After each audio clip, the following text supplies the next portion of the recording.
Assalamualaikum warahmatullahi wabarakatuh. Waalaikumsalam Warahmatullahi wabarakatuh. Perkenalkan, nama saya Oktrin Puspitarini dengan NIM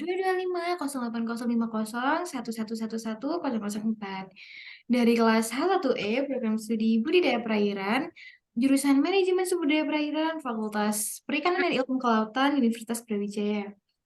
Saya di sini sebagai presentator untuk mempresentasikan eh, materi yaitu syariah Islam. Dan saya di sini tidak sendiri, saya di sini ditemani oleh dua teman saya, yaitu Lydia Cecilia Ramawati. Putri Anda. Baik, untuk Mbak Lydia Ramawati, silakan perkenalan eh, aktif di organisasi apa sih Mbak Lydia itu? Baik, di sini saya itu aktif di organisasi program studi saya, yakni Ikatan Mahasiswa Teknologi Industri Pangan, Kabinet Abinaya, dan saya berperan sebagai Sekretaris Kabinet tahun 2023. Baik, terima kasih Mbak Lydia atas partisipasinya untuk membantu saya dalam perbaikan nilai agama Islam. Baik, kita akan mulai saja ya presentasinya.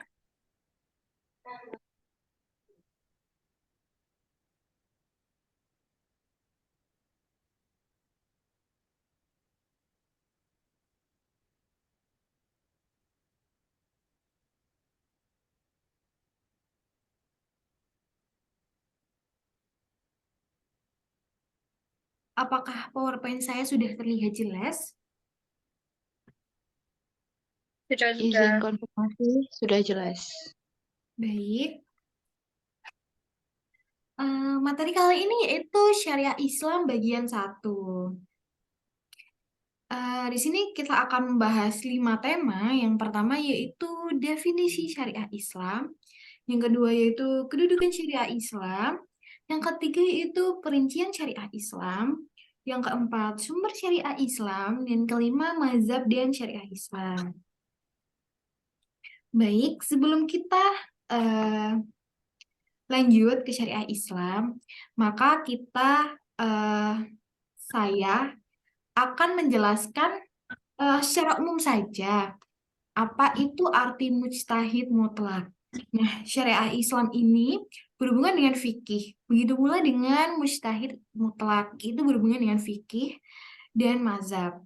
Maka sebelum kita melanjut ke beberapa tema tersebut, maka izinkan saya untuk menjelaskan secara garis besar apa itu mujtahid mutlak.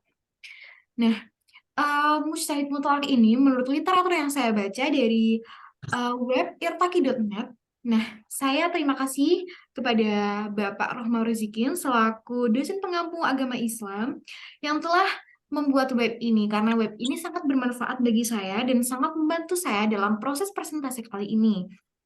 Nah, menurut web irtaki.net, mujtahid mutlak didefinisikan sebagai orang yang sanggup mengambil hukum sendiri langsung dari sumbernya.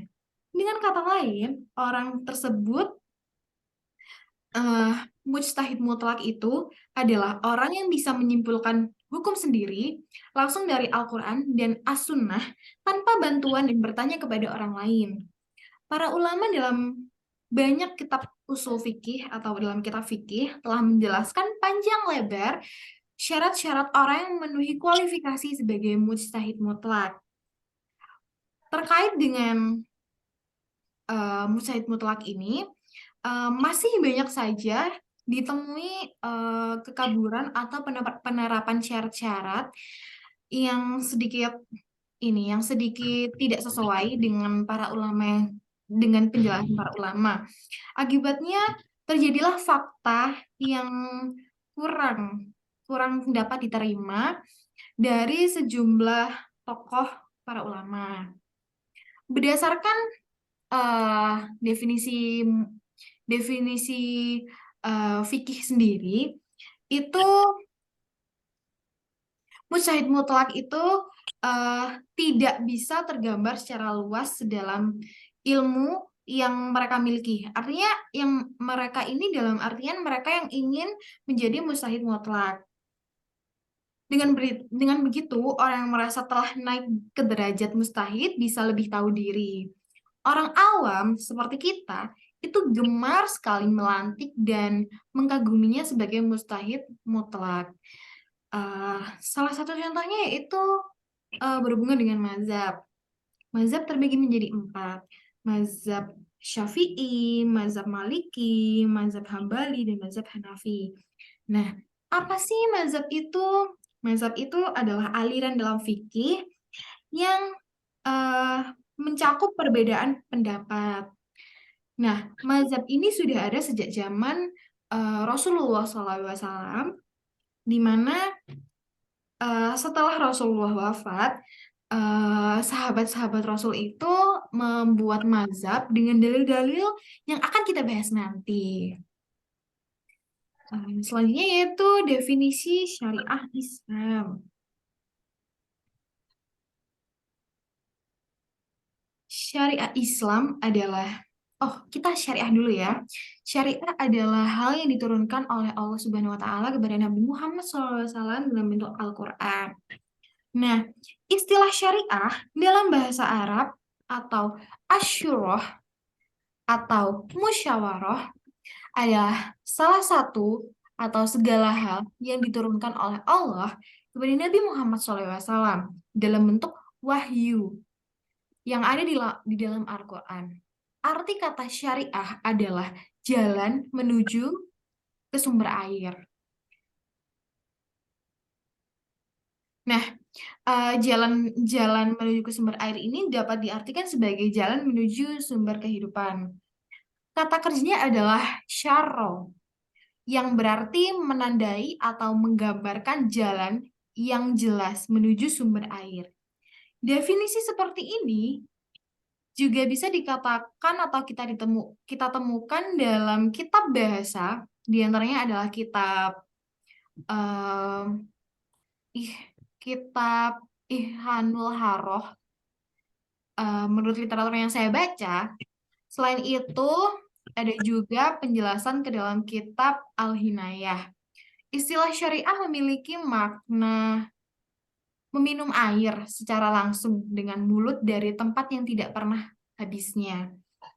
Agama disebut sebagai syariah karena seolah-olah diperumpamakan sebagai wadah atau sebagai tempat untuk kita sebagai manusia menuju ke jalan yang benar, menuju ke jalan Allah, menuju ke jalan yang diridhoi Allah.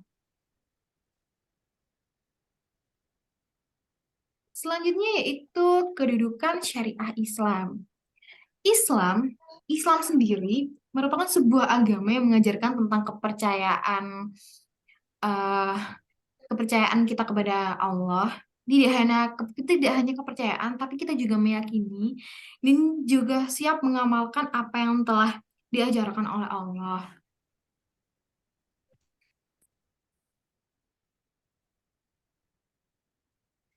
Kedudukan syariat Islam yaitu sebagai aturan dalam menjalankan hidup dan mengarahkan manusia.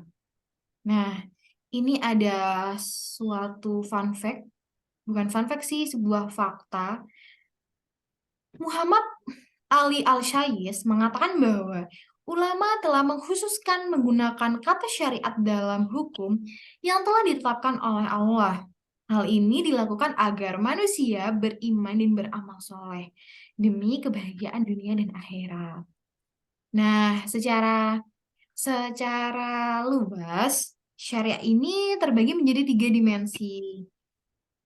Apakah Mbak Lydia dan Mbak Cecilia pernah mendengar syariah Islam atau dimensi-dimensi dalam syariah Islam?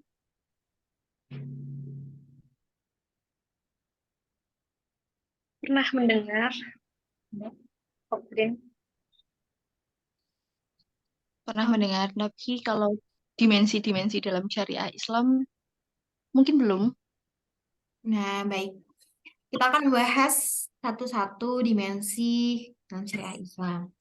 Yang pertama yaitu dimensi akidah, meliputi hukum-hukum yang berhubungan dengan Allah Subhanahu wa Ta'ala, sifat-sifatnya, iman kepadanya, iman kepada utusannya, hari kiamat, dan hal-hal yang tercakup dalam ilmu kalam. Selanjutnya yaitu dimensi moral.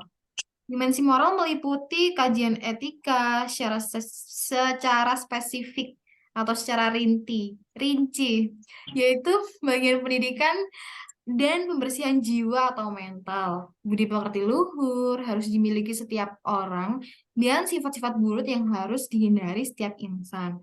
Yang ketiga yaitu dimensi hukum. Dimensi hukum yaitu meliputi tindakan-tindakan manusia seperti ibadah, mamalah, hukuman, dan lain sebagainya yang termasuk ke dalam kajian fikih. Baik, dimensi tadi ada 3, yaitu dimensi akidah, dimensi moral, dimensi hukum. Nah, kita baru sadar ya jika setiap masalah itu ada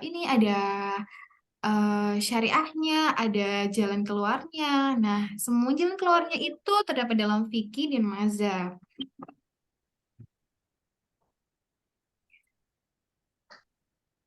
Selanjutnya yaitu rincian syariah Islam. Rincian syariah Islam terbagi menjadi 2, yaitu peraturan untuk mendekatkan diri kepada Allah. Yang kedua yaitu peraturan untuk menjaga kemaslahatan manusia. Aturan untuk mendekati Tuhan yang sekaligus merupakan bukti kejujuran iman kita dalam hukum itu disebut ibadah. Ibadah dalam Islam ini meliputi sholat, puasa, zakat, haji, dan hal kecil pun seperti tersenyum kepada orang lain merupakan ibadah. Apakah betul? Ya, betul. Ibadah ini sangat penting untuk penyucian hati kita, penyucian jiwa dan raga kita. Kita bisa mengilhami dan motivasi agar Allah senantiasa memberikan kita jalan yang benar, senantiasa memberikan kita fakta bahwa Allah mengamati siapa saja yang kuat menjalani kehidupan ini. Tentu kita tidak asing lagi mendengar orang bunuh diri karena tidak kuat mental dan tidak kuat iman. Apakah Mbak Sisil dan Mbak Lydia pernah mendengar itu? Pernah, Pernah. Mbak.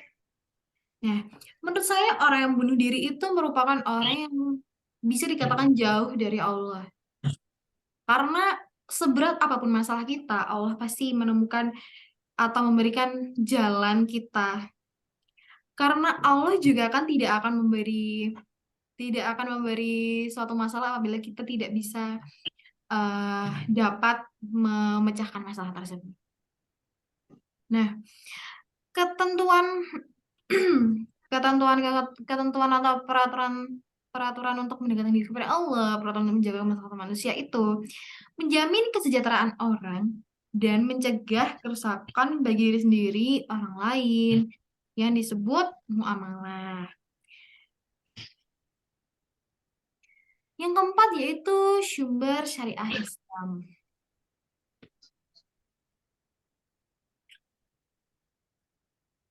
Sumber syariah Islam terbagi menjadi 3, yaitu Al-Quran, Sunnah, dan Ra'yu.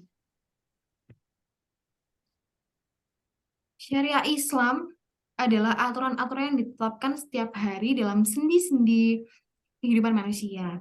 Karena banyaknya permasalahan yang muncul, kebanyakan di agama muncul perbedaan pemikiran pendapat yang disebut ikhtilaf.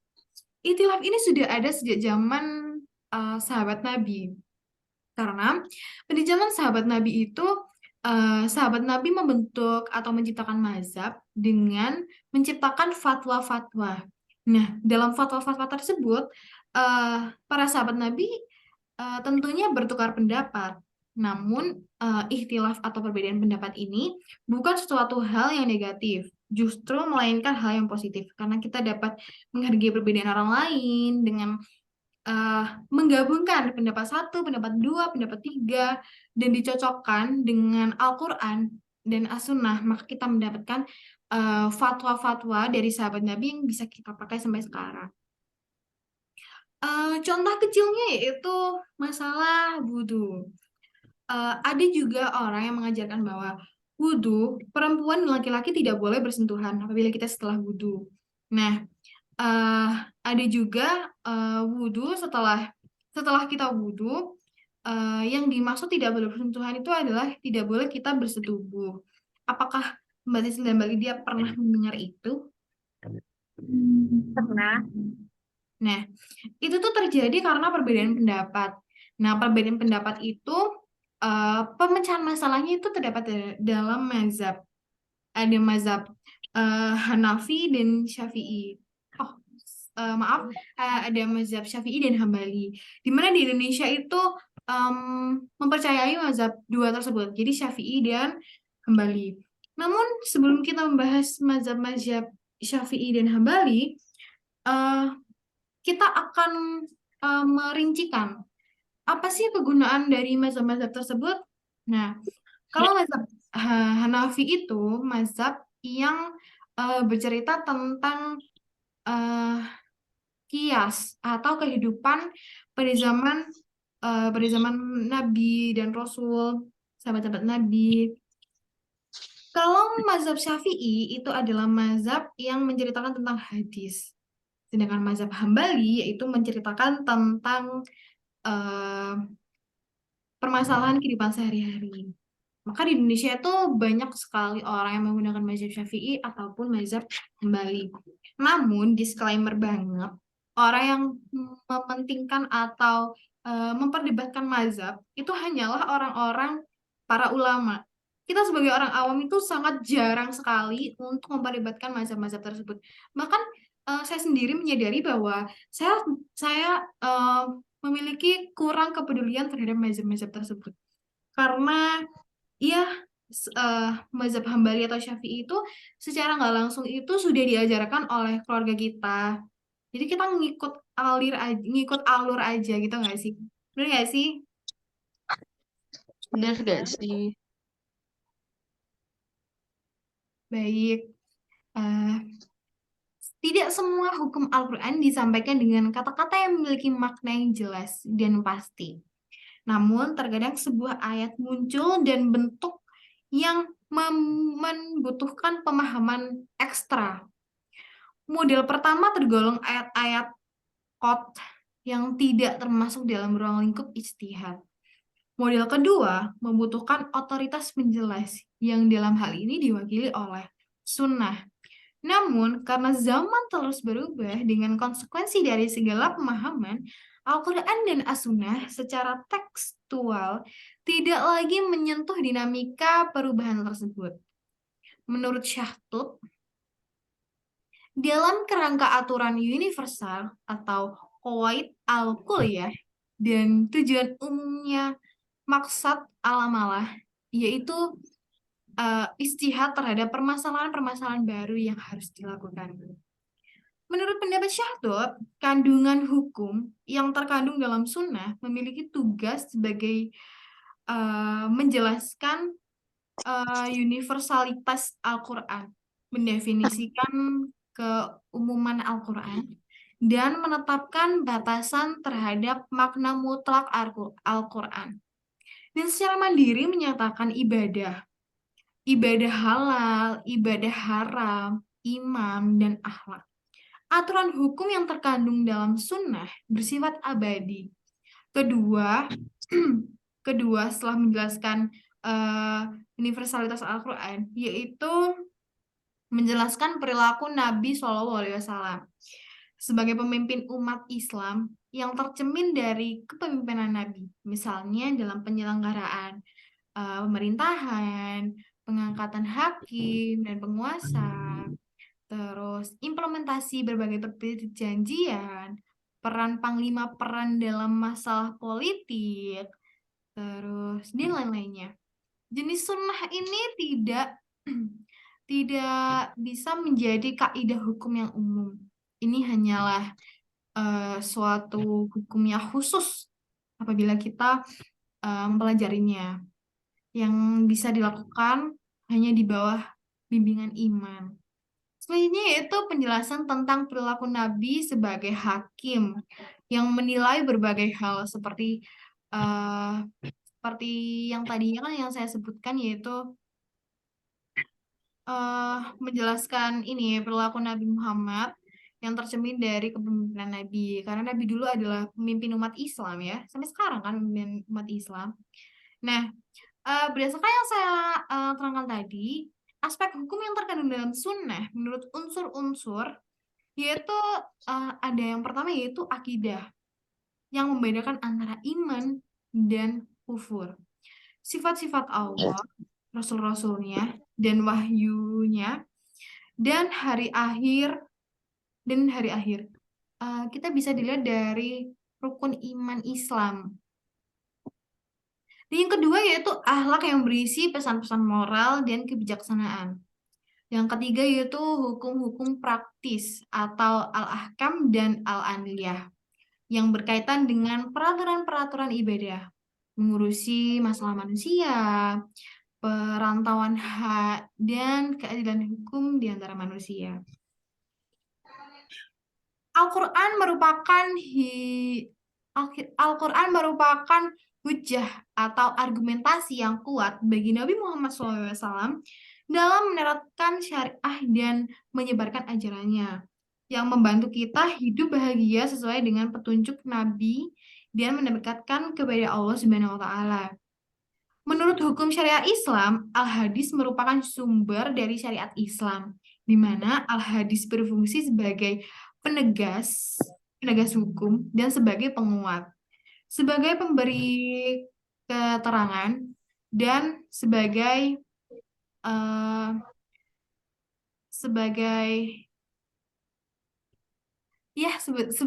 pemberi keterangan itu ya, yang tidak ada dalam Al-Quran. Di mana hadis ini adalah sabda atau perbuatan dan persetujuan Nabi Muhammad SAW yang sudah dipakai dan sudah disepakati oleh seluruh umat Islam. Karena pemahaman sumber-sumber syariat Islam ini mungkin bagi saya sendiri tuh sangat-sangat membutuhkan ekstra lebih ya. Maka dalam hal ini kita bisa belajar dari studi kasus, di mana ada hukum cambuk dan ada hukum penggal. Apakah Mbak Lydia dan Mbak Cecilia pernah mendengar hal itu? Pernah. Nah, hukum cambuk dan hukum penggal ini bukan semata-mata hukuman yang harus diberikan kepada para terdakwa. Namun itu adalah sumber penebus dosa. Ini menurut literatur yang saya baca dari irtaqi.net. Nah, apabila apabila ada orang yang berzina, maka mendapatkan hukuman cambuk. Apabila ada orang yang membunuh orang lain, hukumannya yaitu dipenggal kepalanya. Dan gini, contohnya di sekitar kita aja. Apakah Mbak Lydia dan Mbak Cecil pernah mendengar kasus Freddy Budiman? Nah, kasus Freddy Budiman adalah seorang Freddy Budiman adalah penyebar narkoba yang terkenal di Indonesia. Namun, di detik-detik terakhir sebelum Freddy Budiman dihukum meninggal atau dihukum mati, itu Freddy Budiman sempat bertaubat kepada Allah. Maka Allah memberikan jalan, memberikan ampunan. Apabila Allah memberikan ampunan, maka kita sebagai manusia juga harus memberikan ampunan, harus memberikan maaf kepada sesama manusia. Nah, setelah Freddy Budiman ini bertaubat dengan mendekatkan diri kepada Allah, terus menghafalkan Al-Quran, maka Allah mempermudah jalan Freddy Budiman, di mana dalam eksekusi matinya, itu Freddy Budiman meninggal dalam keadaan tersenyum. Bisa dikatakan Freddy Budiman meninggal dalam keadaan husnul khatimah. Tapi ini wallahu a'lam, ini menurut ceramah Bapak Muhammad Rizikin selaku dosen pengampu mata kuliah agama Islam saya. Sini bahwa Allah maaf dengan menyerahkan satu nyawa kita. Jadi kalau kita berbuat seburuk mungkin sehingga sampai kita tidak mempunyai iman percaya kepada Allah, Allah tetap akan memberi pengampunan kepada kita. Baik, pembahasan yang kelima yaitu mazhab dan syariat. Mazhab dalam syariah Islam. Nah, tadi kan sudah saya jelaskan tuh mazhab, ada mazhab Maliki, mazhab Syafi'i, mazhab Hambali, mazhab Hanafi. Nah, mazhab-mazhab ini itu merupakan perbedaan pendapat ya, perbedaan pendapat antara eh, ulama, antara khalifah satu dan khalifah lainnya yang membentuk sebuah pendapat baru, sebuah fatwa baru yang ditulis dalam Al-Quran.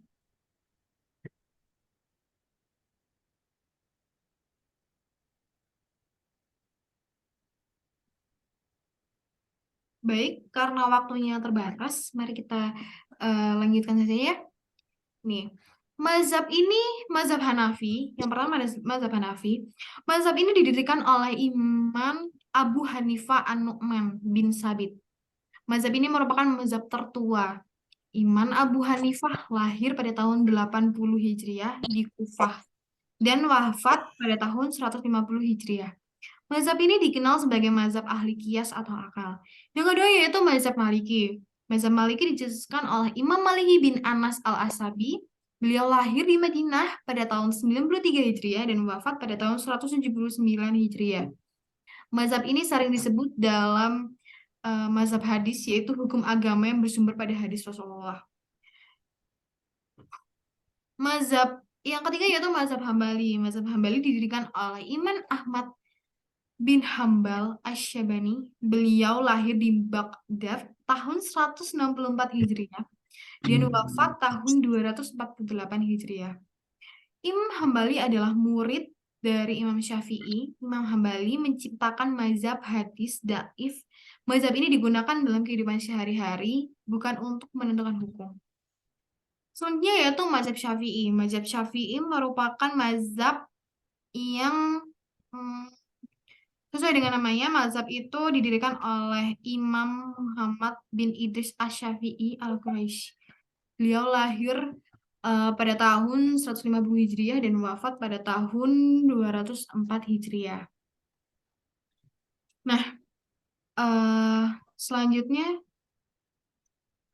kita sudah berada di penghujung presentasi. Maka dapat disimpulkan bahwa dalam kehidupan kita tidak luput akan syariat Islam, sebagaimana Allah mengutus Nabi Muhammad SAW dengan membawa Islam bagi seluruh alam.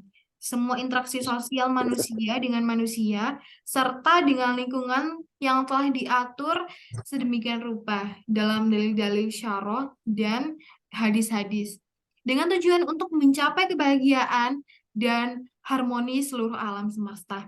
Syariat Islam merupakan peraturan-peraturan atau perintah yang diturunkan oleh Allah Subhanahu wa Ta'ala berupa wahyu kepada Nabi Muhammad SAW untuk kita patuhi dan untuk diterapkan kehidupan sehari-hari.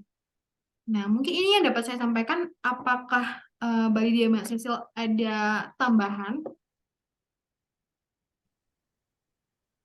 Saya rasa cukup. Terima kasih.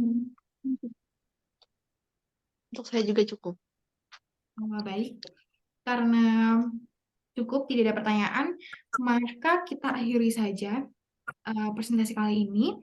Saya Oktarin Puspitarini, saya mohon maaf atas penyampaian presentasi saya apabila saya kurang lancar dalam presentasi, apabila saya belum mungkin memang belum menguasai materi ini.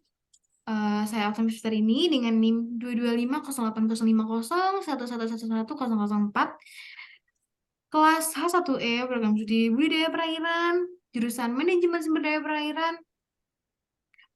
Fakultas Perikanan dan Ilmu Kelautan Universitas Brawijaya, mengucapkan terima kasih kepada Mbak Lydia dan Mbak Cecil telah mensupport saya dalam perbaikan nilai kuis agama Islam saya, telah memberikan waktu luang kepada saya. Terima kasih.